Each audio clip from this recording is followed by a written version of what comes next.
സ്വർണ്ണക്കൊള്ള നടത്തിയവർ പത്മനാഭസ്വാമി ക്ഷേത്രത്തിലെ വിഗ്രഹങ്ങളും കടത്താൻ ശ്രമം നടത്തിയിരുന്നതായി നിർണായകമായ വെളിപ്പെടുത്തൽ.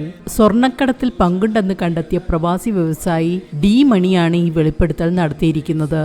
ഡി മണി എന്ന പേരിൽ അറിയപ്പെടുന്ന ഈ പ്രവാസി വ്യവസായി ദിണ്ടിഗൽ സ്വദേശിയായ ബാലമുരുകൻ എന്നയാളാണെന്നാണ് അന്വേഷണ സംഘം സ്ഥിരീകരിച്ചിരിക്കുന്നത്. ഇയാളെയും സംഘത്തെയും പരിചയപ്പെടുത്തിയത് തമിഴ്നാട് മുൻ മുഖ്യമന്ത്രി ജയലളിതയുമായി ബന്ധമുള്ളവരാണെന്ന് പ്രവാസി വ്യവസായിയുടെ മൊഴിയിൽ പറയുന്നുണ്ട്.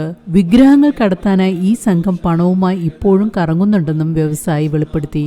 ഡി മണിയും സംഘവും 100 കോടിയാണ് കേരളത്തിൽ ലക്ഷ്യമിട്ടതെന്നാണ് വിവരം. 2019-20 കാലയളവിൽ 4 പഞ്ചലോഹ വിഗ്രഹങ്ങളാണ് രാജ്യാന്തര പുരാവസ്തു കടത്ത് സംഘത്തിന് വിറ്റത്. ഡി മണിയാണ് ഇവ വാങ്ങിയത്. ഉണ്ണികൃഷ്ണൻ പോറ്റിയായിരുന്നു ഇടനിലക്കാരൻ. വിഗ്രഹങ്ങൾ കൊടുക്കാൻ നേതൃത്വം നൽകിയത് ശബരിമലയുടെ ഭരണ ചുമതലയുള്ള ഒരു ഉന്നതനാണെന്നും മൊഴിയുണ്ട്.